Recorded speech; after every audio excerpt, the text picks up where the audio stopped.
De cerca con Caro Pereira es presentado por Nina Accidentes, Clínica Hispana Vida Sana, Joyería La Francia, Héctor López, abogado de inmigración, Lucy's Bakery, Venezuelan Treats, Leima Beauty, RR World Travels, Elites Boutique, Ashley Aesthetics, MB Fiestas y Gema Ena.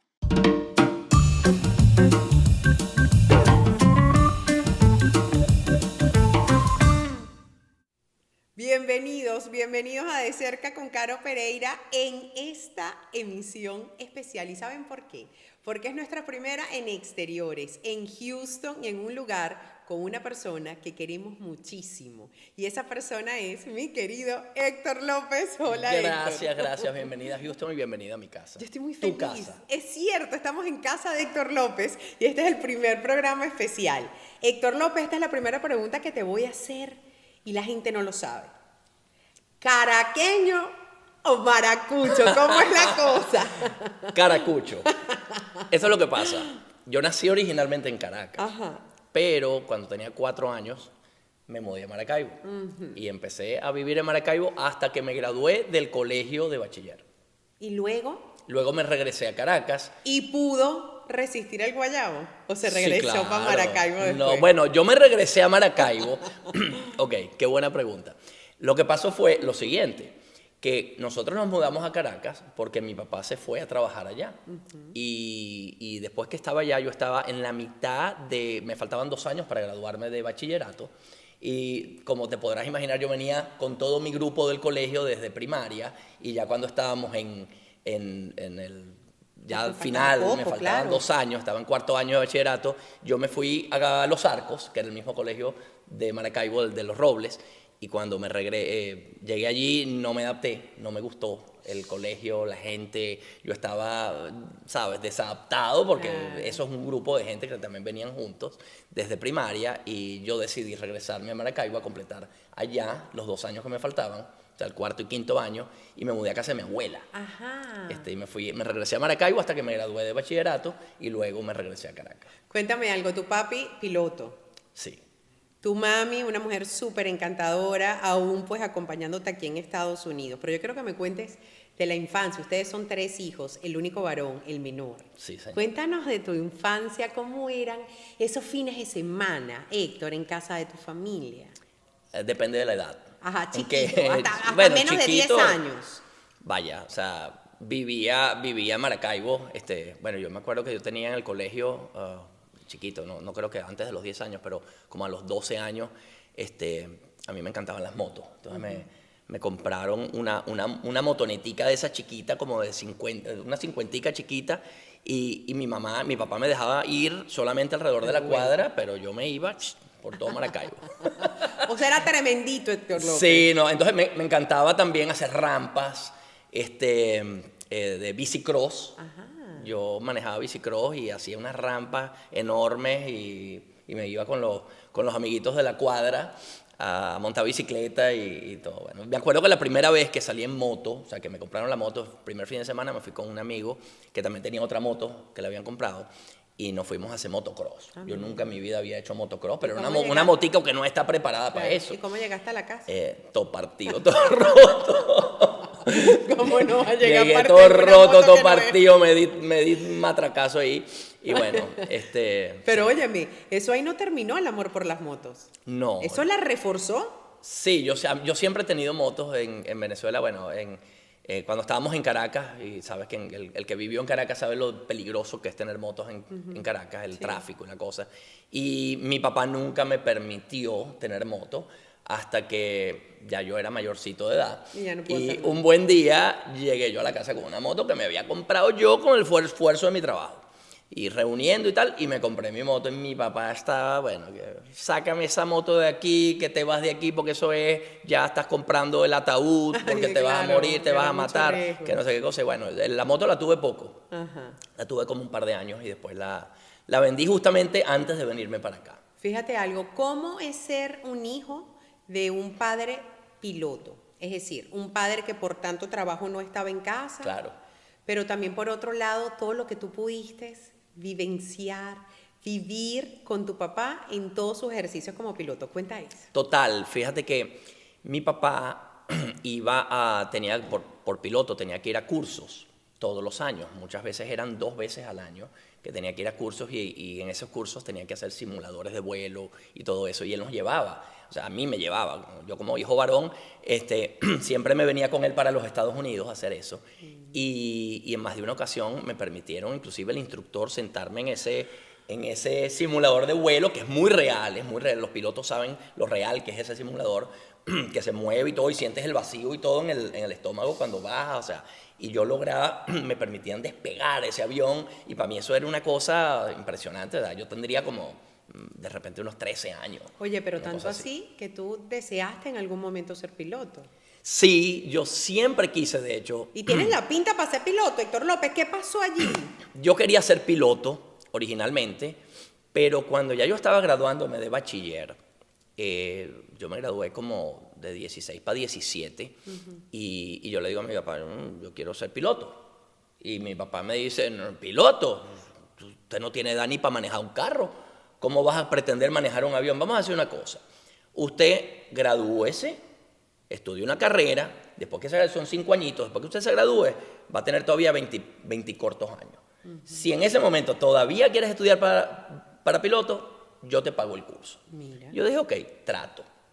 Pero la idea era venirme a Estados Unidos a hacer el curso aquí. Yo tenía todo ya durante todo el tiempo que estuve en Venezuela, ya yo tenía todo como fríamente calculado a dónde iba a estudiar. En Palm Beach, creo que era una academia que se llamaba Flight Safety, si no me equivoco. Y bueno, yo quería venirme a Estados Unidos, estudiar aquí y hacer todo aquí, pero eso coincidió con unas devaluaciones que hubo muy fuertes en Venezuela en esa época. Mi hermana mayor estaba estudiando un posgrado en Connecticut, en Hartford. Y la idea era que cuando ella regresara, que era más o menos en el año en que yo estaba viniéndome para Estados Unidos, que yo me graduaba de bachiller, de la carrera, perdón, me pudiera venir yo.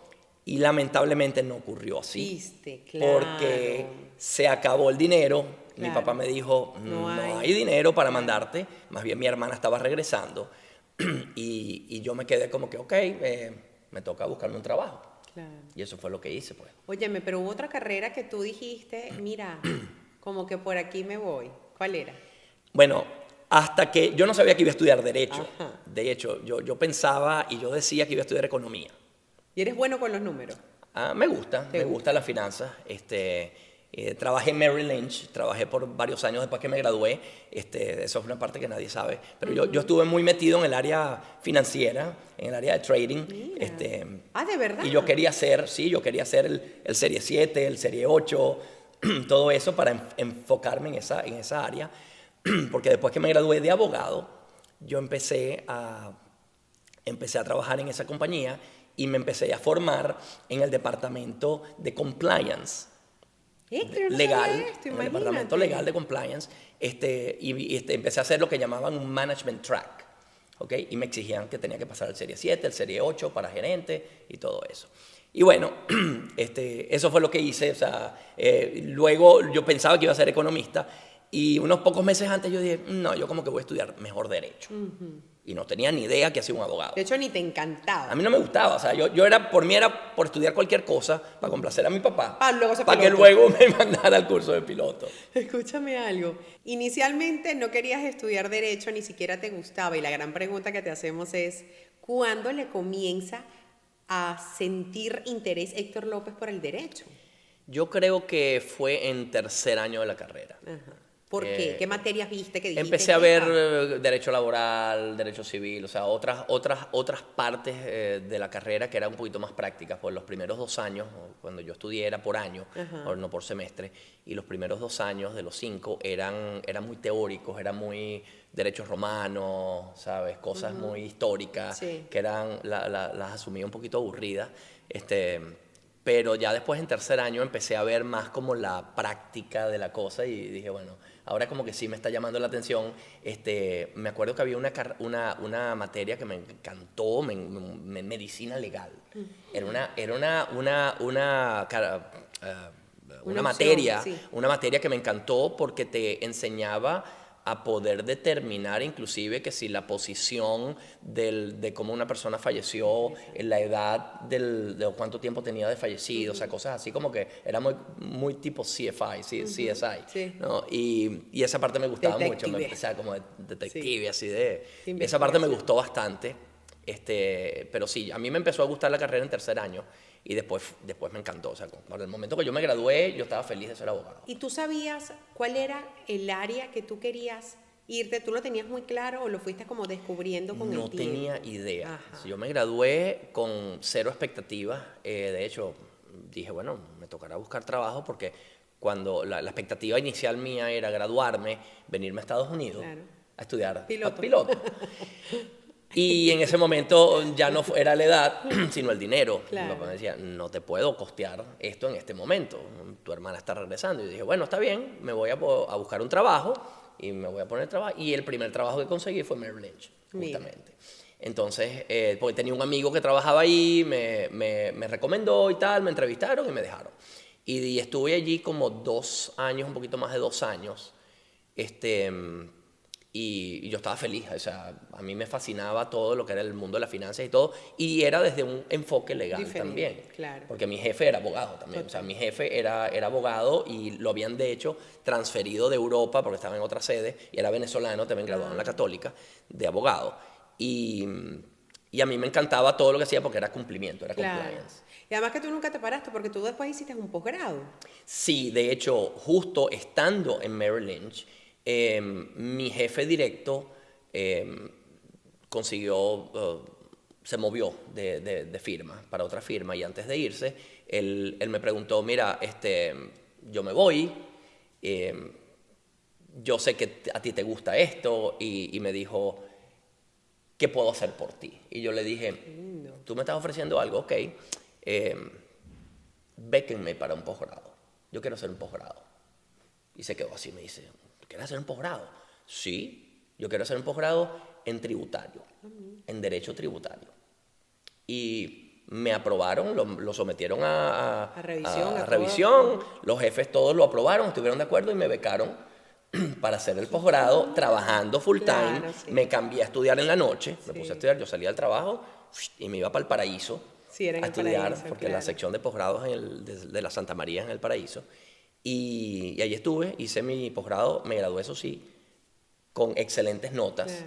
Summa cum laude, o sea que le llevé las notas a mi jefe, le dije, mira, este es el resultado de la confianza y el apoyo que Claro. ustedes me Y dieron. el agradecimiento. Pero entonces, ¿en qué momento Héctor López, que ya tiene una vida hecha en Venezuela? Estaba arrancando. Bueno, pero ya te habías graduado, un posgrado, ya tenías trabajo. Sí. ¿En qué momento decide y cuáles son las razones por las que decides emigrar a Estados Unidos? Eso me lo vas a decir después de la pausa, porque nos vamos a hablar de todas las alianzas, hablar de salud.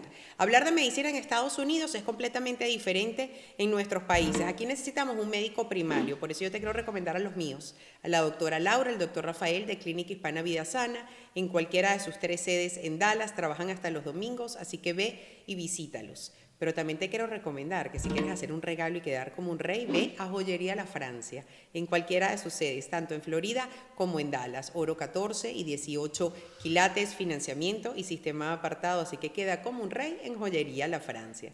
Y sin duda alguna, usted quiere comer un buen desayuno en Dallas, Lucy's Bakery, la primera lonchería del Metroplex. Y te voy a dar 3 razones. Número 1, porque es gente de los Andes y esa gente es buena. Número 2, porque la comida está recién hecha. Y número 3, porque la gente es súper linda y el ambiente es espectacular. Así que ya sabes, ve y visítalos para un desayuno espectacular en Lucy's Bakery. Y probablemente ustedes han escuchado de MB Fiestas, es una empresa de decoración para celebraciones, 15 años, matrimonios, pero también desarrollan toda la imagen y todo lo que tú necesites para tus emprendimientos y tus proyectos. Así que haz con nosotros como De Cerca con Caro Pereira y conversa con MB Fiestas para fortalecer tu marca. Nosotros seguimos en este episodio especial, precioso, en exteriores, el primero desde Houston y no solo desde Houston, desde el hogar, desde la casa de nuestro querido amigo y abogado, además, Héctor López. Héctor, tú no sabes la alegría que tengo de estar aquí en Y tu yo casa. también, imagínate. Gracias por abrirnos Qué tu honor hogar. ser el primero en esta... Total, que no podía ser de otra manera. Claro. En tu casa y que la gente conozca a Héctor López, este Héctor que nadie conoce.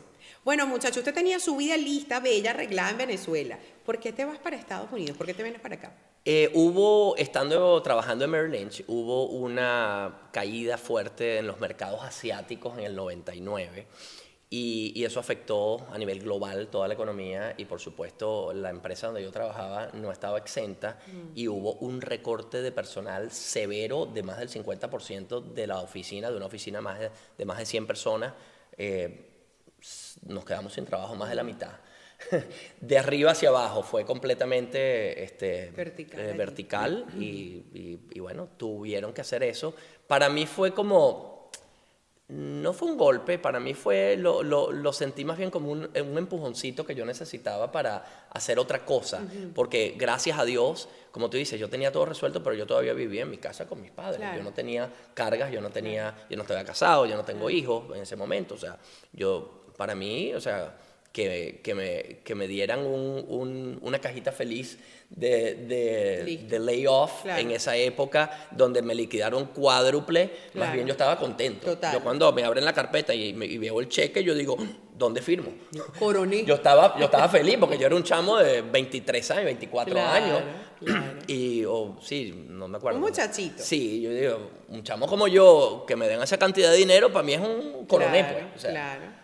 perfecto. Y lo que hice fue que ahorré el dinero y empecé con ese pequeño dinero, que no era gran cosa. Me alcanzaría para comprar un carro, más o menos el equivalente de la época. Pero yo ahorré el dinero y empecé a buscar un camino para venirme a Estados Unidos aprovechando ese pequeño capital que tenía y mis cosas. Yo digo, bueno, yo agarro esa platica, vendo mi camioneta, vendo la moto y me voy para Estados Unidos a estudiar un posgrado allá.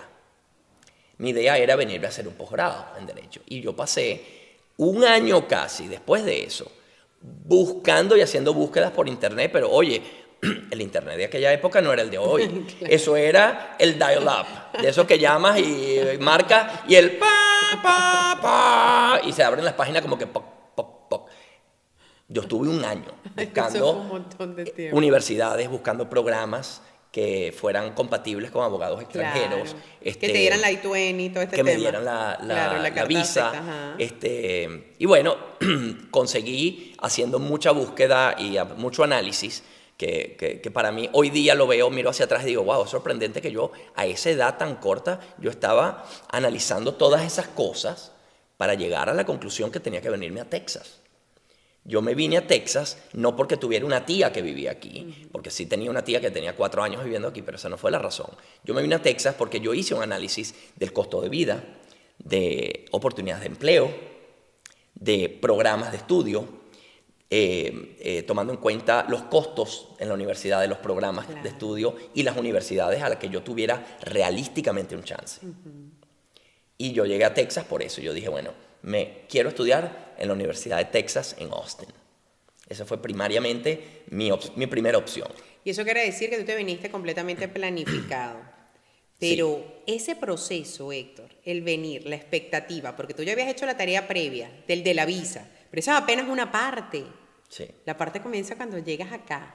Y cuando llegaste acá, tú recuerdas probablemente cuál fue ese episodio, quizás los más duros, Héctor, que te tocó ese chamito que había tenido probablemente una vida relativamente cómoda en Venezuela, con mucho esfuerzo, pero cómoda, que estaba solito. ¿Cómo fue ese tiempo? Bueno, yo diría que como a las 2 semanas que yo estaba en Austin, yo estaba chateando con mi hermana por MSN. El de Hotmail. Estoy hablando del año 2000. Yo estaba chateando con mi hermana, llorando que yo me quería regresar. Yo decía, en el Computer Lab de la universidad en Austin, en la Universidad de Texas, yo estaba chateando así a las 11 de la noche, llorando. Yo me quería regresar. Yo decía, no, que no aguanto esto, que la cosa, porque uno pasa a experimentar cosas que nunca habías experimentado. ¿Qué era lo más difícil para ti en ese momento? ¿Qué era lo que más extrañabas? coño, tenía que cocinar, o sea, era un lío. Mira, tú no te imaginas cuántos sanguchitos de pollo de $1 yo me comí, 99 centavos yo me comí. Ay, yo pensaba que me iba a decir otra cosa. No te imaginas cuántos sanguchitos de esos de $1 yo me comí de esas cadenas de comida rápida. ¿Cuántos arroces quemados? Porque te toca aprender a cocinar. Te toca aprender. Y yo me traje un recetario de mi mamá, en donde tenía recetas de mi abuela también ahí. De hecho, tengo una receta de mandoca. Pero ¿por qué no? Escrita por mi Porque abuela. eso no lo hemos probado, Héctor López. No se ha dado. Pero sí las has hecho. Sí, claro. Yo tengo la receta y la hago y me queda muy buena. Pues fíjate Las algo. mandocas originales. Las mandocas de Héctor López. Tenemos que probarlas. Escúchame, cocinar. El tema, por ejemplo, de cómo salía adelante un muchacho aquí en la Era duro, universidad. pero yo te digo algo, yo era siempre he sido muy, pero muy disciplinado. Al punto extremo. Yo no gastaba $1 sin contabilizarlo en una página de Excel. Y yo te puedo decir, hasta por muchos años, por más de 15 años, yo sabía en qué había gastado cada $1. Viste, claro. Todos los meses, todos los días. Y tenía un presupuesto y era súper justo. Yo tenía literalmente $20 para pasar el fin de semana en aquella época, hace 24 años. Y yo estaba todo el tiempo mirando el futuro, porque yo me vine con una cantidad de dinero que logré ahorrar, poner junta, para venirme aquí con la intención de ahí pagar mis estudios, pero no me alcanzaba todo. Total. Y ahí viene la pregunta. ¿Cuál fue quizás ese primer trabajo, esa primera experiencia que la gente no sabe? Porque ven a Héctor López de ahorita. Sí. Pero no ven a aquel Héctor López, eso me lo vas a responder después de la pausa. Si quieres, toma un poquito más de agüita, como siempre hacemos en De Cerca con Caro Pereira, y nosotros seguimos acá hablando de todas esas personas importantes para De Cerca con Caro Pereira. Y sin duda alguna, si hablamos de migración, tenemos que hablar de legalidad. Y cuando hablamos de legalidad, yo te quiero compartir no solo porque sé su habilidad, es porque fue mi abogado de inmigración. Héctor López, si usted quiere saber cuáles son sus opciones legales en Estados Unidos, usted lo puede contactar y él con todo su equipo lo va a guiar como lo ha hecho por más de 2 décadas. Porque lo que hay que saber aquí es de inmigración con un abogado de inmigración en Estados Unidos. Pero también tenemos que hablar, si usted vive en Dallas y quiere ir a un supermercado hispano donde puede encontrar absolutamente todo, en Venezuela Treats, que va a encontrar desde la gama de congelados como panadería y pastelería para que nuestro corazón y nuestra alma estén felices con todo lo de nuestro país en Venezuela Treats. Y si usted desea ir a cualquier celebración y desea tener un outfit espectacular, Élites Boutique, tanto en sus tiendas en Venezuela como aquí en Texas. Ellos son los encargados de vestirme en todas mis conferencias, en eventos y en De Cerca con Caro Pereira. Así que visíteles, Élites Boutique. Nosotros seguimos hablando desde la casa, en vivo, acá en directo, de cerquita, muy cerquita en esta oportunidad, con Héctor López. Y la pregunta que dejamos al aire, Héctor, ¿cuál fue esa primera experiencia de ese muchacho que ya era abogado, que ya tenía un posgrado, que se vino a estudiar a la Universidad de Austin y que tuvo que darle esa cachetada migratoria en su primer trabajo acá? Sí, fíjate que estando estudiando yo todavía, sabemos que los estudiantes internacionales no podemos trabajar si no es dentro del campo de la universidad, y yo siempre, por el camino del medio, yo nunca hice nada ilegal, gracias a Dios, no tuve la necesidad, pero tenía un amigo, o me acuerdo en esa época, colombiano, que me dice, váyale maracucho, vamos a que conseguí trabajo, vamos a buscar trabajo. Y resulta que era un trabajo dentro del campo de la universidad en lo que era el Texas Annual Fund, el fondo de Texas, que se consistía era como un call center. Estamos en un call center, pegados a una computadora, con los audífonos, la computadora estaba llamando incesantemente a exalumnos de la Universidad de Texas para nosotros leer un script y pedirle un pledge, pedirle colaboración para el fondo de la universidad.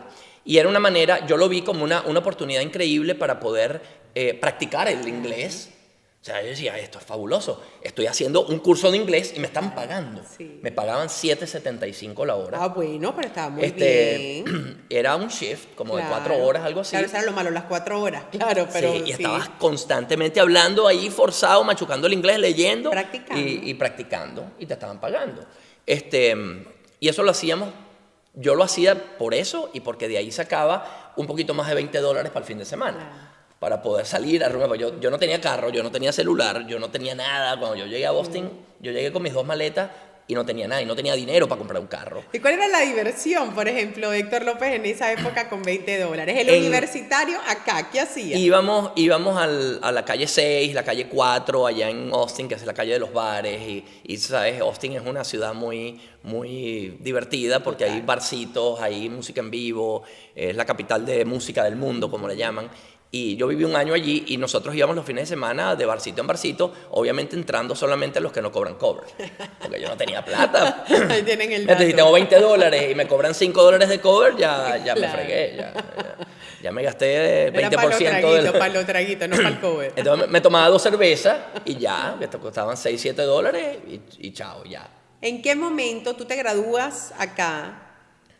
¿Cómo fue ese tema? De pasar de allí, de la universidad, allá a ejercer acá. Bueno, fíjate que estando todavía en Austin, ya cuando estaba en el último semestre yo no me gradué en Austin, en la Universidad de Texas. Yo me gradué en la Universidad de Houston, porque yo allá inicialmente estaba haciendo un programa de inglés académico que te preparaba para ir a la universidad. Y yo no sé si la gente sabe, y el que vive en Maracaibo, el maracucho sabe, porque lo conoce, yo estudié en Maracaibo en una escuela americana que se llamaba la Escuela Bellavista. Y yo estudié ya hasta 5º grado.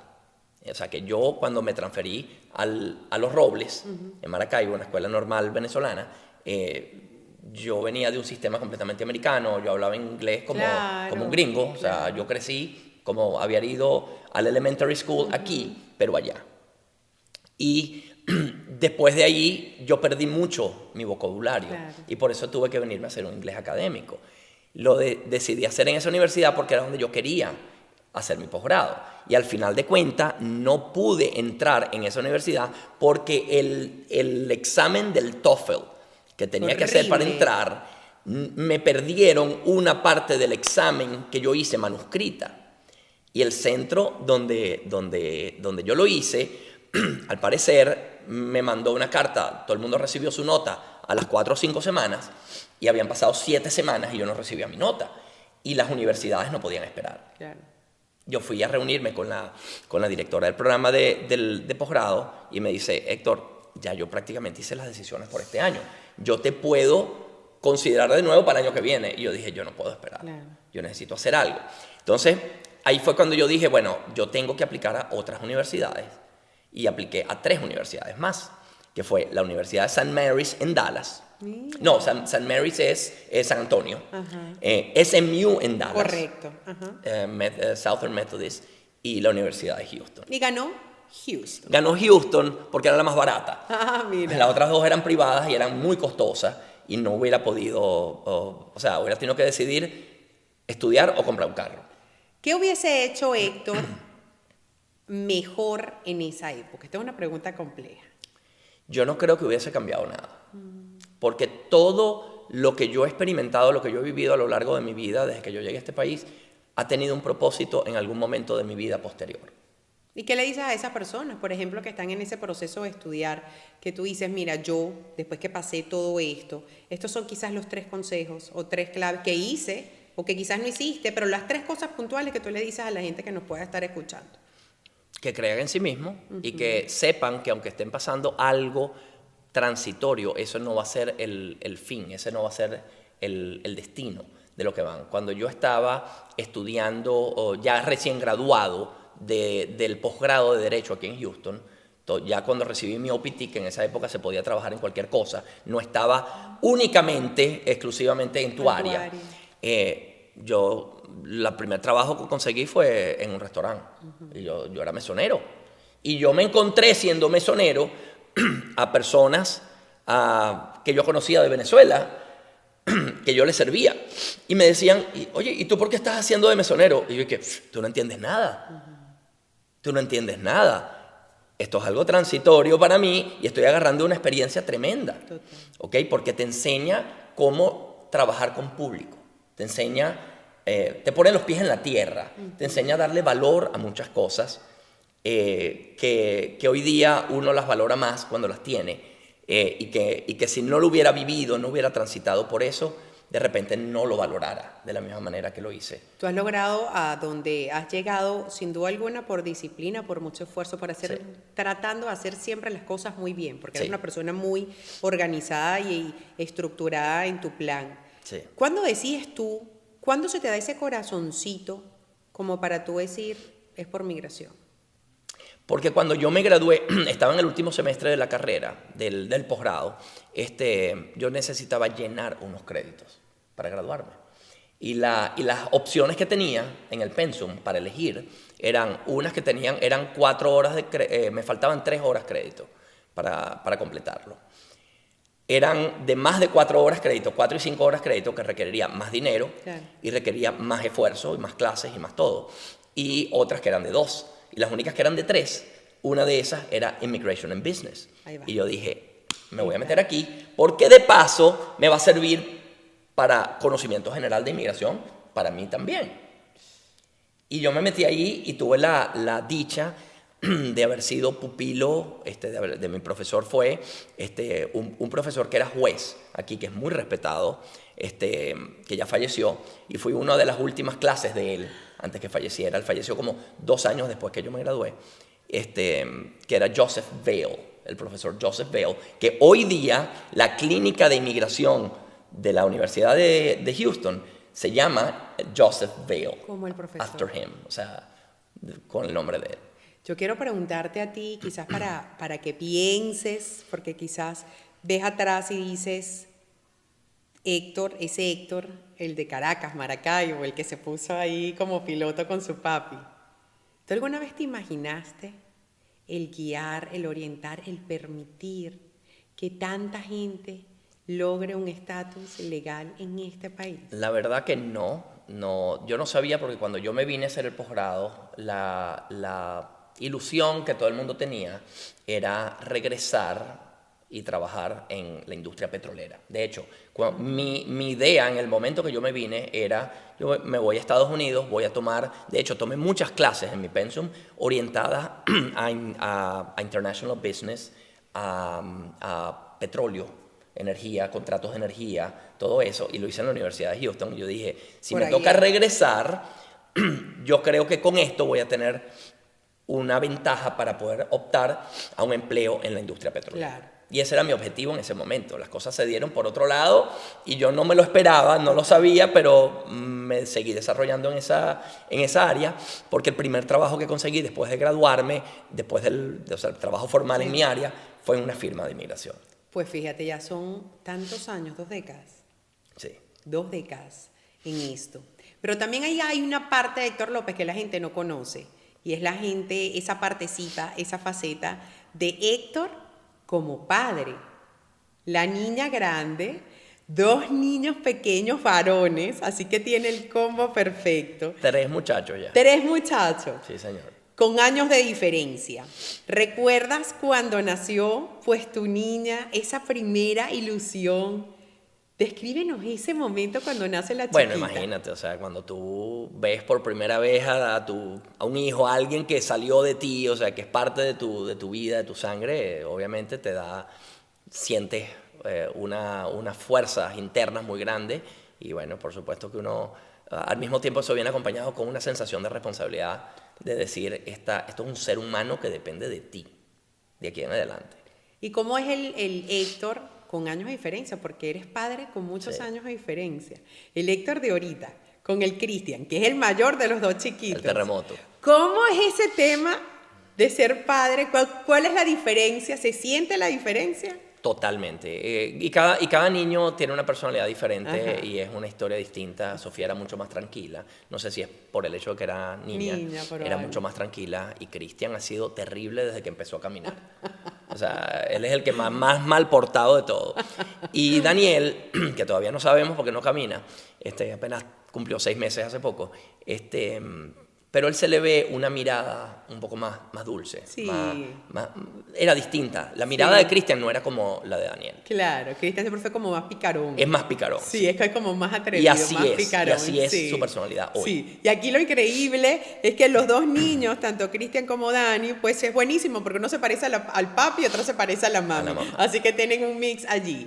Óyeme, Héctor como hijo, ¿cómo es tu relación con tu mami? Tu mami, tú eras muy cercano a tu mami. Mira, cuando yo era más pequeño, obviamente, yo siendo el menor, el único varón, tendía a ser más, digamos, Protegido. alcahueteado por la mamá. Mi mamá era quien me alcahueteaba y obviamente para mí siempre mi figura era la figura de admiración, era mi papá, porque era además el que no tenía siempre allí. Claro. ¿Ok? Y yo siempre estaba como pendiente de él cuando venía a la casa y toda la cosa. Pero sí, mi mamá era la que me conseguía los permisos, la que me alcahueteaba las cosas, pues. ¿Y con las hermanas? Bueno, siempre me caía piña con ella. Siempre Más con una que con otra. Sí, siempre, porque ellas dos, porque se llevan poca edad entre ellas, Claro. y son hembras, y ellas tenían un cuarto, ellas dormían en el mismo cuarto, y yo era el único que estaba afuera, entonces ellas me trancaban la puerta del cuarto y no me dejaban entrar. Total. Y yo quería entrar porque yo quería estar ahí también, pues. Total. Entonces, bueno, eso. Oye, tu familia, por parte de mamá, por parte de papá, por parte... Tu papi español, familia española, tu mami de Maracaibo, la familia de tu mamá es enorme, son un pocotón de hermanos. Los Urdaneta, los Familia Olivero un- Urdaneta. Familia unida y divertida. Sí, señor. Y bueno, y músicos. Hay muchos músicos Ajá. en mi familia, artistas. Neguito es primo hermano de mi mamá. Tenemos a los Borjas, a todos los Borjas, Luis Fernando, Ronald, parte de la familia. Mi tía Hilda, que es la mamá de Neguito, era hermana de mi abuela. La hermana de mi abuela. Y todos los primeros de enero yo recuerdo que íbamos para allá a comer chupe, porque hacía una bulla, paila sí. inmensa de chupe los primeros de enero. Y nosotros íbamos todos los primeros de enero para Cabima, a casa de tía Hilda, a comer chupe. Fíjate. Y eso era ya, bueno, imagínate, yo me acuerdo, yo no sé si Luis Fernando se acuerda de esto, pero nosotros chiquitos en el patio de casa de tía Hilda, de su abuela, nos poníamos a tocar tambora con todos. Fíjate. Ahí en casa de Neguito, porque Pero Neguito vivía ahí. Pero es que los maracuchos son todos, los del Zulia todos son artistas, o cantan o bailan. Héctor López, ¿canta o baila? Bueno, tú sabes algo, esto no lo sabe mucha gente, pero yo era parte de Roble Gaita. En Maracaibo, Roble Gaita era el grupo de gaita de mi colegio, y que de ahí salieron bastantes Artistas importantes. bastantes artistas. Bueno, Tavo González de Vos Veis, y todos los San Luis, todos esos muchachos vienen de mi colegio y salieron muchos artistas de ahí. Yo estaba allí y yo ahí cantaba. Siempre me he inclinado por tocar piano, pero más por oído. Yo nunca le he metido la parte académica a la música. Me hubiera gustado, de hecho, me inscribieron en clases de piano muchas veces y no funcionaba, porque me hacían leer, me trataban de hacer leer, y yo lo que hacía era tocarlo sin ver, Claro. porque yo lo tocaba de oído. Total. Entonces nunca aprendí a leer música. Pero es algo evidentemente que está en la sangre. ¿Qué haces mejor? ¿Bailas o cantas? Me encanta el karaoke, aunque no creo que necesariamente canto bien, pero me divierte. Se divierte. Escúchame algo. La gaita la llevas en la sangre. Total. Te encanta. Y cuando haces fiestas en tu casa, Me encanta botar la casa por la ventana. no, además que es buena, son la música y las gaitas. Héctor, ya estamos por despedir. Si tú ves para atrás, ¿en qué ha cambiado Héctor a lo largo de los años? Mira, he madurado mucho, profesionalmente obviamente. Uno se centra bastante, uno aprende a apreciar, mirar para atrás y mirar el recorrido y apreciar las bondades y las bendiciones que uno hoy día tiene. Siento una responsabilidad tremenda en lo que hago, en poder, y en una posición privilegiada de poder bendecir yo al mismo tiempo a través de mi conocimiento a tanta gente. Eso es algo que no se puede describir, uno lo siente, ¿ok? Y yo creo que eso es muy importante porque es como que un superpoder que uno tiene, ¿sabes? Como que, ¿cuál es tu superpoder? Mi superpoder es poder repartir bendiciones a los demás. Y es un privilegio que papá Dios me haya puesto en este lugar para poder proveer a los demás una oportunidad también para hacer un recorrido similar al mío o en su propio paso, porque yo creo que cada quien tiene su propio paso. Total, estas son preguntas rápidas. ¿Qué ha perdido Héctor en el tiempo? ¿Inocencia? No sé. ¿Qué ha ganado Héctor en el tiempo? Conocimiento, muchísimo. ¿Cuál es la persona? Está fea, esta pregunta es muy egoísta. La persona favorita de Héctor. No está viva, mi papá. ¿Qué le dices a tu papi si estuviese hoy en día viéndote así? Me hubiera gustado tener la oportunidad de que él conociera la versión mía hoy día. ¿Cuál es la versión de Héctor hoy? El Héctor profesional, el Héctor exitoso, el Héctor que tiene un entorno profesional del cual él se sentiría orgulloso. ¿Qué le dices a la gente de ese Héctor que no conoce, ese Héctor que pocos conocemos y tanto queremos? Eso que la gente no sabe y que quizás es el valor más preciado que tiene Héctor López. Bueno, la lealtad es una de las cosas que tiene un valor y un peso en todos los aspectos de la vida. Totalmente. ¿Qué le falta? ¿Qué viene para Héctor López en los ¿Qué viene? Yo creo próximos que años? vienen cosas grandes, vienen cosas, seguir creciendo como persona, profesionalmente, personalmente, seguir teniendo la oportunidad de seguir aportando. Eso es lo que yo veo. Yo me veo una línea de tiempo todavía. Tengo tiempo por delante. Yo no estoy pensando en retirarme mucho tiempo. Tengo 51 años apenas. Y yo creo que hay Héctor para rato, si Dios me lo permite. Muchas gracias.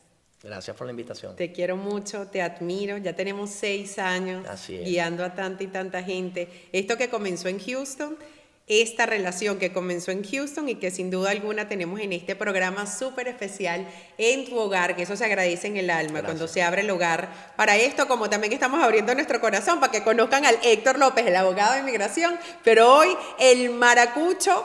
¿Cómo viste tú? Caracucho. No. De Caracas Caracucho. y Maracaibo, que le Caracucho. encanta la gaita, que nos va a hacer mandocas la próxima vez y que además va a tocar piano. Te quiero mucho, Héctor. Amén. Igualmente. Gracias. Y como yo siempre digo, rodéense de gente buena, de gente honesta y de gente trabajadora, porque tarde o temprano a la gente buena le pasan cosas buenas. Desde Houston, desde la casa de Héctor López, así nos despedimos.